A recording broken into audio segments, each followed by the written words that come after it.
नमस्कार दोस्तों, wealth sky के एक और नए इंटरेस्टिंग वीडियो में आप सभी लोगों का स्वागत है। मेरा नाम है सुधीर और इस पर्टिकुलर वीडियो में हम बात करने वाले हैं निफ्टी, बैंक निफ्टी और फिन निफ्टी के बारे में। क्योंकि आज छुट्टी है तो जाहिर सी बात है कल यहाँ पे फिन निफ्टी की एक्सपायरी होगी, तो उसके बारे में भी हम यहाँ पे समझने की कोशिश करेंगे। तो जल्दी से इस वीडियो को स्टार्ट करते हैं। अब देखो, एक कह सकते हैं हमारे पास फ्राइडे के बाद सैटरडे छुट्टी हुई, संडे छुट्टी हुई, मंडे भी छुट्टी है।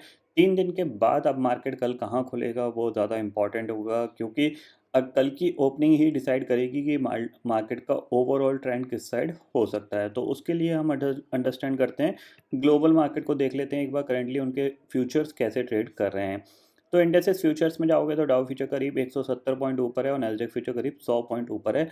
हालांकि ये फ्यूचर्स ऊपर दिखते तो हैं लेकिन जब रियल मार्केट इनका स्टार्ट होता है ये ऊपर सस्टेन नहीं कर पाते, क्योंकि फ्राइडे के ट्रेडिंग सेशन में भी ऊपर से सेलिंग आ गई थी। बट एक चीज़ अच्छी चीज़ है कि अगर आप देख रहे हो अब ये यहाँ पे नीचे कंसोलिडेशन कर रहा है, तो यहाँ से हो सकता है आपको एक थोड़ा सा बाउंस बैक भी देखने को मिल सकता है या फिर फर्दर सेलिंग भी देखने को मिल सकती है। यानी अब ये जिस कंडीशन में पहुंच गए हैं तो दोनों साइड पे एक अच्छा मूव यहाँ पे आ सकता है। अगर ये ब्रेक डाउन देता है तो ब्रेक डाउन में ये नीचे फिर आपका 33,000 तक जा सकता है या फिर 32,900 तक जा सकता है। ठीक है, तो ऊपर से जो सेलिंग आई थी वो कहीं ना कहीं अब हॉल्ट होती हुई दिखाई दे रही है, क्योंकि 8 से 9% ऑलरेडी ये करेक्ट हो चुके हैं। तो कह सकते हैं थोड़ा सा यहाँ पे क्या है, जो सेलिंग हॉल्ट हो रही है। अब हमारे मार्केट की सिचुएशन क्या है उसको अंडरस्टैंड करते हैं। तो सबसे पहले चलते हैं ऑप्शन चेन डाटा पे। ज़ाहिर सी बात है, नई सीरीज़ है और अक्टूबर मंथ है, नया मंथ है और ये थोड़ा-सा फेस्टिव सीज़न मंथ होता है, क्योंकि इसमें आपको 15 तारीख के बाद आपको ज़्यादातर फेस्टिव आते हुए दिखाई देते हैं यहाँ पे। जिसकी वजह से क्या होता है, ओवरऑल मार्केट में थोड़ा-सा बूस्ट अप मिलता है, क्योंकि हर एंगल पे अगर आप, चाहे वो पेंट कंपनी हो, चाहे वो ऑटो कंपनी हो, चाहे वो आपकी एफएमसीजी कंपनी हो, सब में थोड़ा-सा सेल्स बूस्ट अप देखने को मिलता है। जिसकी वजह से क्या है, ये मंथ जो होता है नॉर्मली अच्छा काम कर जाता है। टिल द नवंबर 15 तक थोड़ा-सा अच्छा मार्केट बिहेव कर देता है। तो थोड़ा-सा आप इस चीज़ पे ज़रूर ध्यान दीजिएगा।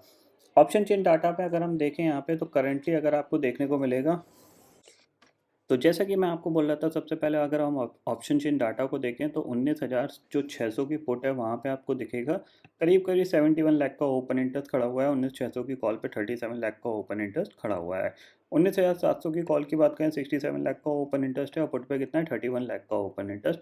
स्ट्रॉन्ग रेजिस्टेंस के तौर पे 19,800 है, जिसपे कि करीब करीब 86 लाख का ओपन इंटरेस्ट खड़ा हुआ है। यानी ये पर्टिकुलर सीरीज में जो इंपॉर्टेंट लेवल हैं वो आपके 19,600 से 19,500 और 19,800 से 19,900 है। बाकी इसके बीच में मार्केट कहीं ट्रेड करता हुआ दिखाई देगा 19,600 से लेके 19,800 के बीच में। ठीक है, अगर हम यहाँ पे चलते हैं चार्ट पे, तो सबसे पहले अगर आप मंथली चार्ट देखोगे तो मंथली चार्ट पे आपको क्या दिख रहा है, तो मंथली चार्ट पे एक इन्वर्टेड हैमर दिख रहा है। और इन्वर्टेड हैमर का जो, अगर आप यहाँ पे अगर इन्वर्टेड हैमर भी नहीं समझ सकते, तो ये एक पर्टिकुलर लो को आप मार्क कर लीजिए। इसके नीचे जैसी मार्केट जाएगा तो आपको थोड़ा सा शार्प फॉल देखने को मिलेगा। यानी इसके नीचे आपको 300-400 पॉइंट, यानी ये लेवल बहुत जल्दी आता हुआ दिखाई देगा 18,900 तक का। यानी 18,900, 18,800 ये बहुत फास्ट लेवल आएंगे, क्योंकि अगर देखा जाए तो ये ऑलरेडी 3 मंथ्स में इसी रेंज के अंदर घूम रहा है। इसके बाहर निकलने की कोशिश तो करता है बट निकल नहीं पा रहा है। तो ऊपर एक रेजिस्टेंस भी बना हुआ है। ठीक है, इतना आपको समझ में आया है। और नॉर्मली टॉप पे इन्वर्टेड हैमर एक नेगेटिव पैटर्न है, तो ये नीचे की तरफ आपको अगर ये निकलता है 19,500 के नीचे निकलता है, तो आप इसको बिना टेंशन के शॉर्ट ज़रूर करिएगा, क्योंकि फिर आपको ये नीचे 300, 400, 500 पॉइंट भी गिरता हुआ दिखाई दे सकता है हफ्ते भर में। यानी 2-3 ट्रेडिंग सेशन के अंदर ही ये गिर सकता है। ऊपर आप ये समझ लीजिएगा 20,000 से लेके 20,100, 150 ये स्ट्रॉन्ग रेजिस्टेंस हैं। अगर आपको इन लेवल पे मार्केट मिलता है तो डेफिनेटली आपको अपनी होल्डिंग्स में भी प्रॉफिट बुक करना चाहिए और उसको शॉर्ट भी करना चाहिए, क्योंकि लास्ट ऑलमोस्ट 2 महीने से ये इसी लेवल पे रेजिस्टेंस फेस कर रहा है और फिलहाल ऊपर जाने की कोई ऐसी उम्मीद भी नहीं है, क्योंकि ग्लोबल मार्केट का सेंटीमेंट भी ख़राब है थोड़ा सा और हम ऑलरेडी चल चुके हैं। आगे आने वाले जो मंथ्स हैं उनमें देखा जाए तो पॉलिटिकल इवेंट्स भी हैं, इलेक्शन भी है, बजट भी है। तो कहीं ना कहीं उसकी वॉलेटिलिटी मार्केट को थोड़ा सा हायर साइड पे रेजिस्टेंस ही फेस कराएगी। ठीक है, अब इम्पॉर्टेंट चीज़ क्या है, कल का ट्रेडिंग सेशन कैसा रह सकता है उसको हम समझते हैं। तो सबसे पहले हम चलते हैं, देखो 15 मिनट का टाइम फ्रेम मैंने यहाँ पे आपको लगा के दिखा दिया है। ठीक है, अब आप यहाँ पे देखो, हायर साइड पे एक लेवल ध्यान रखना है आपको। इसके ऊपर निकलता है मार्केट 19,750 के ऊपर, तो आप डेफिनेटली इसको बाय करके ज़रूर काम करिएगा। टारगेट आप थोड़ा सा बड़ा लेके चल सकते हो 19,850 का, और 19,890 या फिर 19,900 तक का भी आप लेके चल सकते हो। बेसिकली ये गैप है, इसका टारगेट ले सकते हो 19,880 का। ठीक है, नीचे आप ध्यान में रखिएगा, नीचे अगर ये दोबारा से इस लो को ब्रेक करता है 19,560, या इवन अगर ये इस लो को भी ब्रेक कर रहा है 19,600 को, तो अभी आप एक बार सेल करके ज़रूर काम करिएगा, क्योंकि हो सकता है ये फ्लो में नीचे दोबारा चलता चला जाए या फिर नेगेटिव प्राइस एक्शन बनाता है, तो डेफिनेटली आप इसको ज़रूर सेल करिएगा। टारगेट ये एक नया स्विंग लेके चल सकते हो आप, इतना आप क्लियरली समझ लीजिए। ठीक है, थोड़ा सा अगर यहाँ पे देखा जाए तो अंडरस्टैंडिंग के तौर पे आप चाहो तो ट्रेंड लाइन भी मार्क कर सकते हो, जैसे ये ट्रेंड लाइन है, आप इससे ये ट्रेंड लाइन इस तरीके से मार्क कर सकते हो। ठीक है, तो ये आपको काफ़ी हद तक एक अंडरस्टैंडिंग प्रोवाइड करेगी। ये टॉप और ये टॉप मैंने मिला दिए हैं। ठीक है, तो इसके आसपास से ये यहाँ पे रिवर्स हुआ था, तो थोड़ा सा अभी भी ये ऊपर के लेवल पे रेजिस्टेंस फेस कर रहा है, जो कि इंडिकेट करता है कि नेगेटिव प्राइस एक्शन जो है वो अभी भी स्टेबल है और हायर साइड पे मार्केट को रेजिस्टेंस मिलने वाला है। ठीक है, इतना आपको समझ में आ गया निफ्टी का। तो यानी कल के दिन में आपको क्या ध्यान रखना है, 19,600 के नीचे अगर ये ट्रेड करना स्टार्ट करता है तो डेफिनेटली आप सेल करिए। 19,530, 19,500 आपके लिए एक टारगेट हो सकते हैं, और ऊपर जब तक ये 19,750 नहीं निकालता तब तक बाय मत करिएगा, क्योंकि जिस तरीके से लास्ट ट्रेडिंग सेशन में end of the day selling देखने को मिली थी, ऐसी सेम सेलिंग आपको दोबारा से देखने को मिल सकती है। ठीक है, निफ्टी आपको समझ में आ गया। बैंक निफ्टी देख लेते हैं। तो बैंक निफ्टी में देखो ये है बैंक निफ्टी, और बैंक निफ्टी को अगर 15 मिनट टाइम फ्रेम के हिसाब से आप लगाओगे तो आप इस तरीके से इसको प्लान कर लो। ठीक है, इसमें जो सबसे इंपॉर्टेंट चीज़ है, अगर आप डे चार्ट पे देखोगे तो ये एक ट्रेंड लाइन है जिस पे आप बहुत ज़्यादा फोकस ज़रूर रखिएगा, क्योंकि ये ट्रेंड लाइन काफ़ी हद तक जब ब्रेक डाउन होगी तो आपको एक अच्छा प्रॉफिट बना के दे सकती है। ठीक है, इतना आपको क्लियरली समझ में आ गया। और दूसरी चीज़ क्या है कि ये लोअर हैंड पे ही आपका कंसोलिडेशन कर रहा है।